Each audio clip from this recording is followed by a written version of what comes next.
Bom dia, boa tarde, boa noite, meus amigos. Estamos aqui para mais um vídeo de revisão reta final para o 32º Exame de Ordem Unificado. Eu sou Gleison Nogueira e estaremos aqui resolvendo as questões de Direito Constitucional do Exame 30. Se você já assistiu os vídeos que fiz para Direito Ambiental e Filosofia, vocês perceberam que eu lia o enunciado e depois vocês resolviam a questão e, após, eu explicava o porquê da resposta certa e também os pontos principais das questões erradas. Neste vídeo de Direito Constitucional, por ter muita questão, são 7 ao todo, ficaria muito extenso o vídeo, ficaria um vídeo um pouco mais enfadonho. Então eu resolvi deixar de ler o enunciado, tá bom? Então vocês, lendo a questão, vocês pausam o vídeo, leiam sozinhos, tentam resolver e depois tem a minha explicação, tá bem? Então vamos para a primeira questão, questão de número 11. Então eu peço aqui para que vocês pausem o vídeo e tentem responder.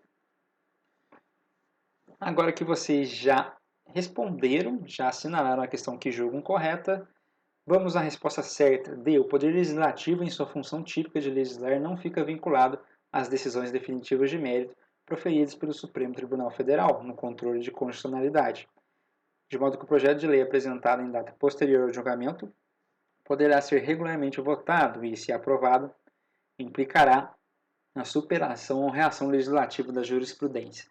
Meus amigos, a letra D está nos dizendo que o Poder Legislativo ele não está vinculado às decisões do Supremo em ação de controle de constitucionalidade, desde que o Poder Legislativo esteja exercendo a sua função típica, ou seja, esteja exercendo a sua função de legislar. Todos os outros estão, não é, sob o palio da decisão do STF, estão vinculados às decisões do controle de constitucionalidade. A única exceção é o Poder Legislativo na sua função típica de legislar. Então, se cai uma pegadinha falando do Poder Legislativo na sua função atípica, ou seja, organizando internamente as suas estruturas e fazendo contratações com pessoas jurídicas e coisas do tipo, lembre-se, aí está vinculado, porque ele está na sua função atípica. A vai nos trazer ali a figura da emenda constitucional, né? Deve ser feita pela via da emenda constitucional. Meus amigos, não é necessário, para que ocorra essa desvinculação, que a alteração legislativa se dê por emenda constitucional, que se emende o texto da Constituição. Pode ser em tese, não é? Dependendo do caso, dependendo das questões de competência e de previsão legal, pode ser qualquer espécie normativa, não é? Emenda, um projeto de lei, ou coisa do tipo, né? Como é o próprio caso ali que nos traz o exemplo de uma lei. Não é necessário que seja uma emenda constitucional, tá bem? E a Bia vai falar ali, a Constituição de 1988 veda a rediscussão de temática já analisada pela Suprema Corte na mesma sessão legislativa. Veja, isso não tem nada a ver, não é?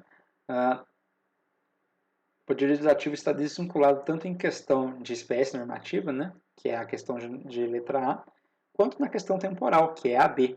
Se o STF decidiu agora em 2021 uma questão de constitucionalidade, o Poder Legislativo, na sua função típica, pode, nessa mesma sessão legislativa, editar algum regramento que contrarie a decisão do STF, né, desde que ele esteja editando esse regramento na sua função típica de legislar. C. Como as decisões definitivas de mérito, gozo de eficácia contratuosa e efeito vinculante, não poderia ser apresentado projeto de lei que contrariasse a questão já pacificada pela Suprema Corte, cabendo impugnação pela via da reclamação constitucional. Meus amigos, a gente viu que pode sim, né, o Poder Legislativo na função típica está desvinculado. E a reclamação constitucional, meus amigos, a reclamação ela é uma ação constitucional que visa dar eficácia e garantir a autoridade das decisões dos tribunais e também a autoridade das súmulas vinculantes do STF, não é? São dois exemplos de cabimento da reclamação constitucional. Veja que nada tem a ver com a ação do controle concentrado e nada tem a ver com função típica do Poder Legislativo. Então, meus amigos, em suma, essa questão de número 11 nos trouxe o quê? O Poder Legislativo, a sua função típica de legislar, não está vinculada às decisões de mérito do STF em controle de constitucionalidade. Questão número 12, meus amigos. Agora pausem o vídeo, tentem responder a questão. E agora que você apertou o play, a resposta correta é a letra B, a participação complementar de entidades privadas com fins lucrativos no Sistema Único de Saúde é admitida, sendo apenas vedada a destinação de recursos públicos para fins de auxílio ou subvenção às atividades que desempenhem. Essa letra B, meus amigos, ela está explícita no artigo 199, parágrafo 2º da CF. Artigo 199, parágrafo 2º da CF. Como que funciona a questão das entidades privadas no SUS? Elas atuam de maneira complementar ao Estado e podem ser tanto de fins lucrativos quanto sem fins lucrativos. Qual que vai ser a diferença? A diferença vai ser que as entidades com fins lucrativos não podem receber recursos públicos para o seu funcionamento. Já aquelas sem a finalidade lucrativa podem receber subvenção do dinheiro público.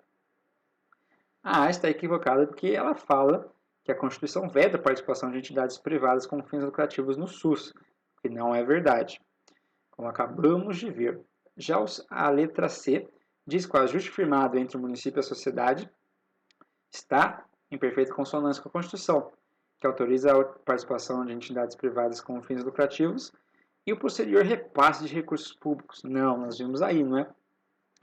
Não pode ter repasse de recurso público para a entidade com fim lucrativo que atue no Sistema Único de Saúde. D. As ações de vigilância sanitária e epidemiológica não se encontram no âmbito de atribuições do Sistema Único de Saúde. Opa, meus amigos! Artigo 200, inciso 2, da CF. Artigo 200, inciso 2 da CF. Mais uma vez, artigo 200, inciso 2 da CF.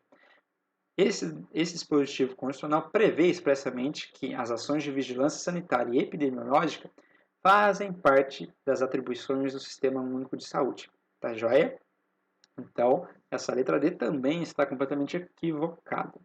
A ação de vigilância sanitária e epidemiológica faz parte das atividades exercidas pelo SUS. Então, em suma, a questão de número 12 traz para a gente a ideia de que as entidades privadas com fins lucrativos podem sim participar do Sistema Único de Saúde, mas a única coisa que lhes é impedido, é o recebimento de recurso público. Vamos então para a próxima questão, questão de número 13. Peço para que vocês pausem o vídeo e tentem responder. Agora que você apertou o play, vamos ver a resposta alternativa correta. É a letra D. A União pode determinar a ocupação e uso temporário de bens e serviços públicos respondendo pelos danos e custos decorrentes, porque a necessidade de restabelecer a ordem pública em locais atingidos por calamidades de grandes proporções de natureza é fundamento idôneo para o estado de defesa. Sim, meus amigos, isso tudo está no artigo 136 caput e 136, parágrafo 1º, inciso 2 da CF. De novo, 136 caput e 136, parágrafo 1º, inciso 2 da CF.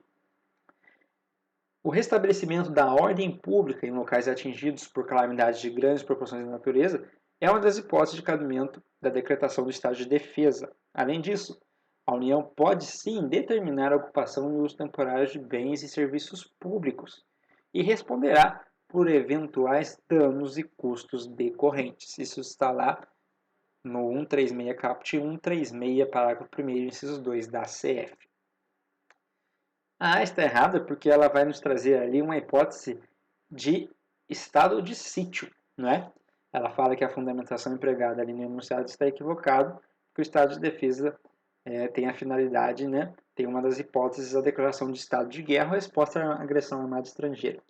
Isso, meus amigos, é uma hipótese de decretação do estado de sítio. Declaração de estado de guerra ou resposta à agressão armada estrangeira é a hipótese de decretação do estado de sítio. E o estado de sítio, meus amigos, está lá no artigo 137 da Constituição, artigo 137. Deem uma olhada nos incisos, nos parágrafos, porque lá que está previsto o estado de sítio. B, aqui diz que, embora seja admitida a decretação do estado de defesa, para o caso em questão, o presidente não pode determinar o uso temporário de bens pertencentes a outros entes da federação. Nós vimos agora há pouco que sim, pode sim, artigo 36, parágrafo 1º, inciso 2. C. O estado de defesa só pode ser decretado caso constatada a ineficácia do estado de sítio? Não, meus amigos, é o contrário, é o contrário. O estado de sítio que não é que pode ser declarado caso seja constatada a ineficácia do estado de defesa. Então veja que a A e a C trazem hipóteses contrapostas entre estado de defesa e estado de sítio, tá bom? Letra C está errada porque a ineficácia do estado de defesa é que permite a decretação do estado de sítio. Então, meus amigos, a questão de número 13 trouxe para a gente uma das hipóteses do estado de defesa e trouxe também a possibilidade de se utilizar temporariamente bens e serviços públicos. E a União, na utilização desses bens e serviços, deve ressarcir em caso de eventuais danos e custos da própria operação. Vamos para a questão agora de número 14, Direito Constitucional, exame 30, prova branca. Vou fazer aquele mesmo esquema, Peço para que vocês pausem o vídeo e tentem assinalar a resposta que você julga necessária. Julga, na verdade, correta. Agora que você apertou o play, a resposta correta para a questão de número 14 é a letra A. Ele pode ingressar com mandado de injunção coletivo para sanar a falta da norma regulamentadora, dispensar a autorização especial dos seus membros. Amigos, estamos diante de uma hipótese de mandado de injunção coletivo. O mandado de injunção ele está previsto no artigo 5º, inciso 71 da Constituição e está melhor regulamentado na Lei 13.300 de 2016. Então, artigo 5º, inciso 71 da CF e Lei 13.300 de 2016. O mandado de injunção ele é um remédio constitucional e ele poderá ser impetrado no caso de uma norma constitucional de eficácia limitada, não regulamentada, cuja não regulamentação impeça uma pessoa ou um grupo de pessoas de exercer aquele direito. Então você tem um direito previsto numa norma constitucional de eficácia limitada que não se encontra regulamentada. E a falta de regulamentação impede que você exerça aquele direito. Essa é a hipótese do mandado de injunção. E ele pode ser individual ou coletivo, não é? Como a própria legislação traz para a gente essa hipótese. Então, a questão do mandado de injunção coletivo, você terá lá no artigo 12 da Lei 13.300 de 2016.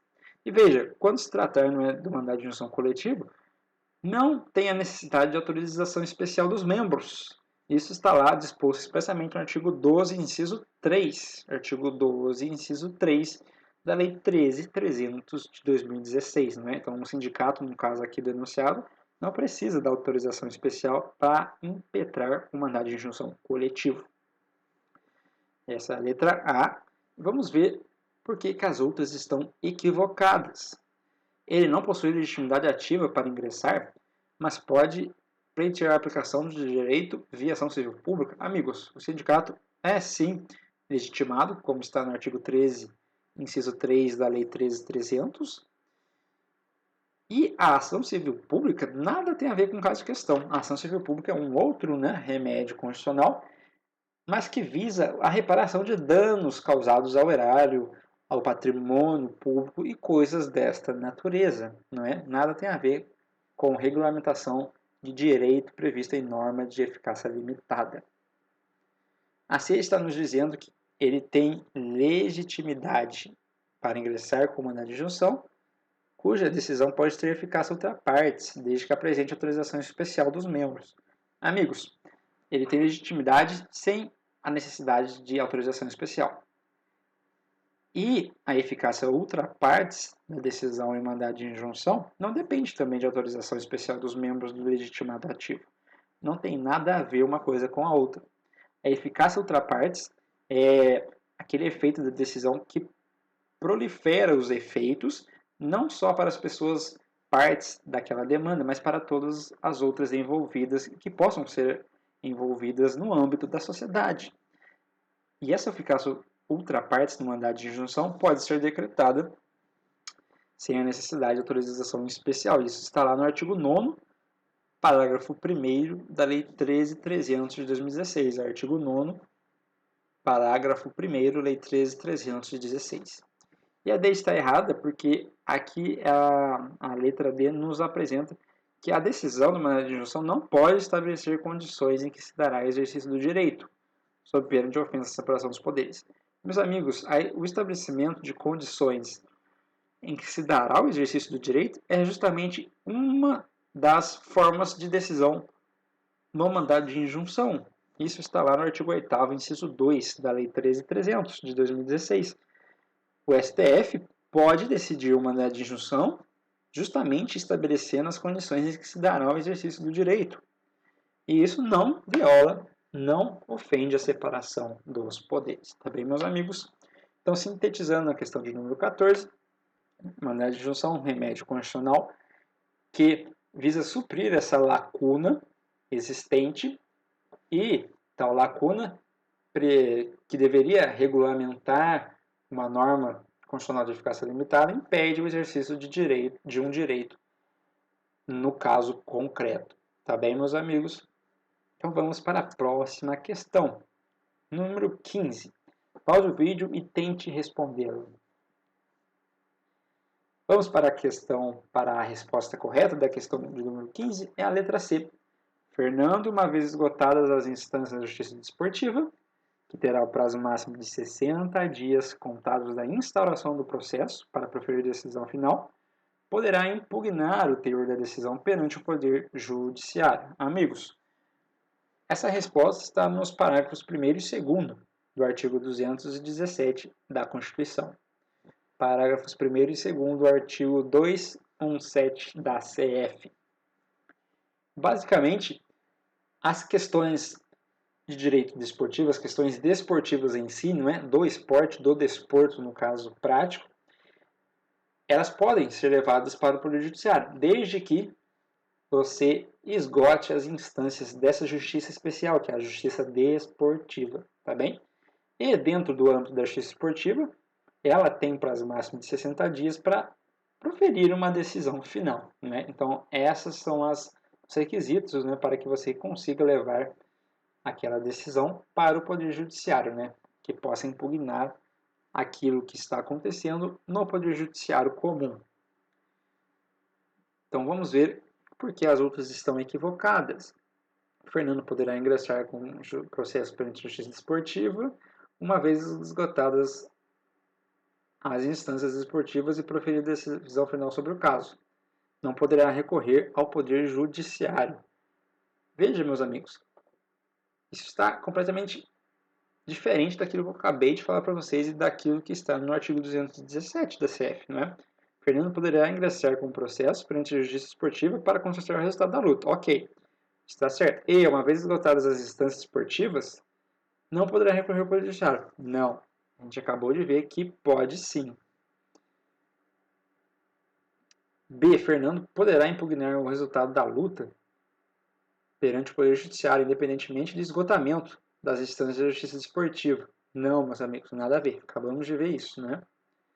A C está correta. D. A ordem jurídica que adotou o princípio da unidade de jurisdição passou a prever exclusividade do Poder Judiciário para admitir todas as questões que venham a ser judicializadas, deslegitimando a atuação da Justiça Desportiva. Nada a ver também, né? A própria Constituição prevê a existência e o exercício da Justiça Desportiva, né? Você na verdade nem pode levar isso ao Poder Judiciário, né? Primeiro você é obrigado a levar a questão à Justiça Desportiva. Então, meus amigos, para sintetizar a questão de número 15, você só pode levar uma questão, não é, para o Poder Judiciário, uma questão que venha ali no direito do desporto, se você esgotar as instâncias da Justiça Desportiva. E essa Justiça Desportiva tem 60 dias para proferir uma decisão final sobre o caso. Vamos à questão agora de número 16, meus amigos. Pausem o vídeo e tentem responder. E já adianto, é uma questão com algumas pegadinhas. Na hora que você apertou o play, vamos à alternativa correta, letra B. A ação deve prosperar porque a competência para julgar a ação popular em tela é do juiz de primeira instância da Justiça Comum. E o autor da ação tem legitimidade ativa porque é cidadão, pelo gozo dos seus direitos políticos, muito embora não faça parte da nação brasileira. Amigos, estamos diante da ação popular. A ação popular ela está prevista no artigo 5º, inciso 73 da CF. Artigo 5º, inciso 73 da CF. E está melhor regulamentado na Lei 4717 de 65. Lei 4717 de 65. A ação popular é um remédio constitucional que visa reparar danos ao erário, que visa reparar danos à moralidade administrativa, ao meio ambiente, não é? E tudo aquilo que lhe for cabível, previsto ali no artigo 5º, inciso 73. E a ação popular tem uma peculiaridade muito única, muito importante, que é o legitimado ativo. O legitimado ativo da ação popular é o cidadão. E o cidadão é todo aquele que está no gozo dos seus direitos políticos, não é? Assim como o personagem do enunciado, o Giuseppe. Mas, Gleison, o Giuseppe estrangeiro, ele é cidadão brasileiro? Vocês viram que sim, porque ele é brasileiro naturalizado. Então, para você obter a cidadania brasileira, você não necessariamente tem que ser brasileiro nato. Você pode sim ser brasileiro naturalizado, como é o caso do Giuseppe. E, portanto, ele sendo brasileiro naturalizado, ele estiver com seus direitos políticos ativos, em pleno gozo, não é? Ele pode, então, ser considerado cidadão e pode propor a ação popular. Além disso, ali está falando que o juiz competente, o juízo competente, né, melhor dizendo, é o de primeira instância da justiça comum. Meus amigos, a competência da ação popular está no artigo 5º, caput da Lei 4717 de 65, artigo 5º, Lei 4717 de 65. Basicamente, ele nos diz que o foro competente para conhecer da ação popular é o foro do local do dano, não é? Não importa se você é ministro de Estado, se você é delegado, se você é agente público lotado na justiça eleitoral, pouco importa. A ação popular, o que importa é o local do dano, não é o local do fato, que é onde será a regra de competência. Então não tem aqui foro por prerrogativa de função nem nada do tipo, tá bom, meus amigos? A ação popular, ela se dá no foro do local do dano, não é? E vai seguir ali as regras normais de questões atinentes à competência, não é?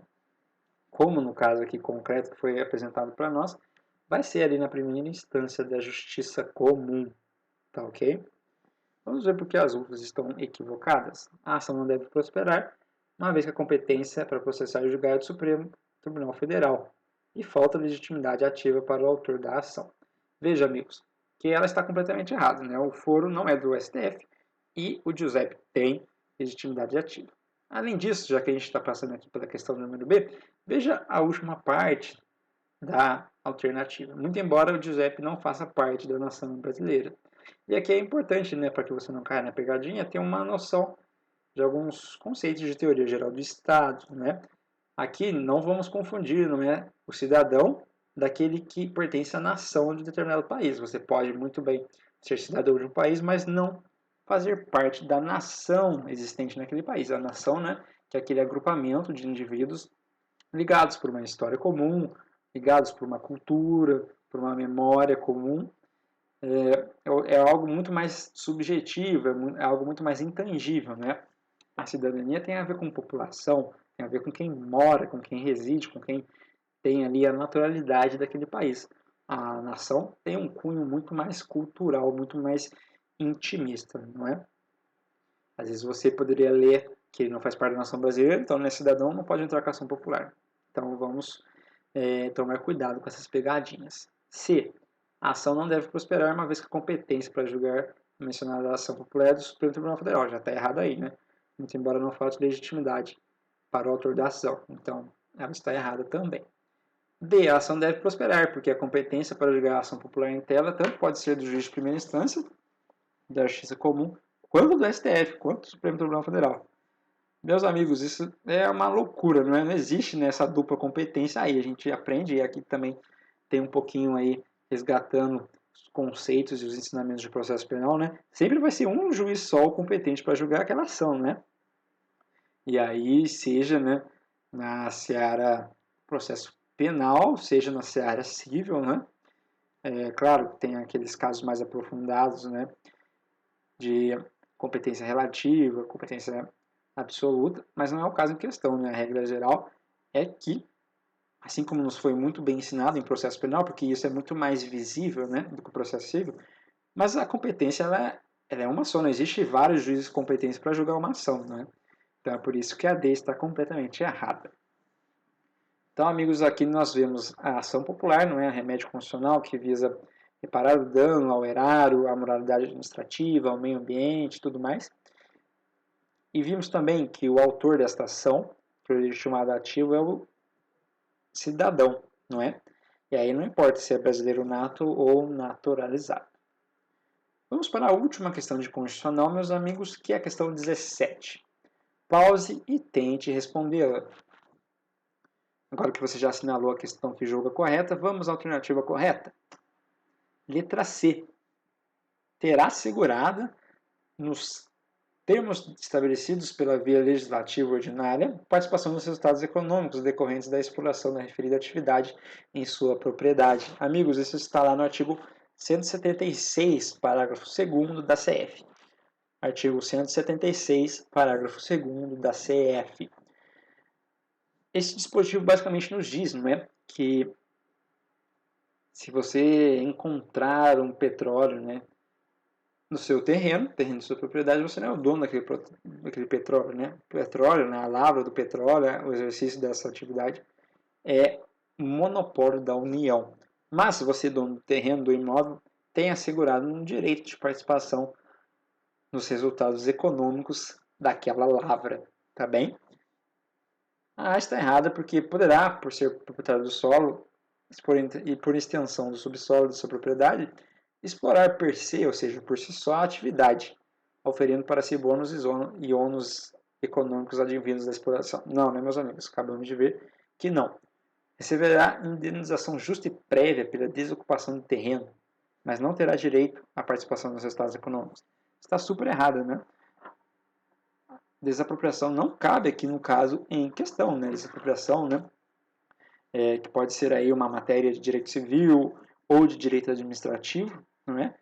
Ela não é aqui para o caso de você ter petróleo no subsolo do seu terreno, tá bem? Então é por isso que a B está errada. Também a B nos diz que não tem direito à participação nos resultados econômicos, e a gente viu que tem. D. Não terá direito a qualquer participação no resultado econômico, pois, embora seja proprietário do solo, as riquezas extraídas do subsolo são de propriedade exclusiva da União. Acabou de ver que tem participação sim, né? E que a lavra do petróleo é de monopólio da União. Então, meus amigos, essa questão 17 está lá estampada no artigo 176, parágrafo 2º da CF.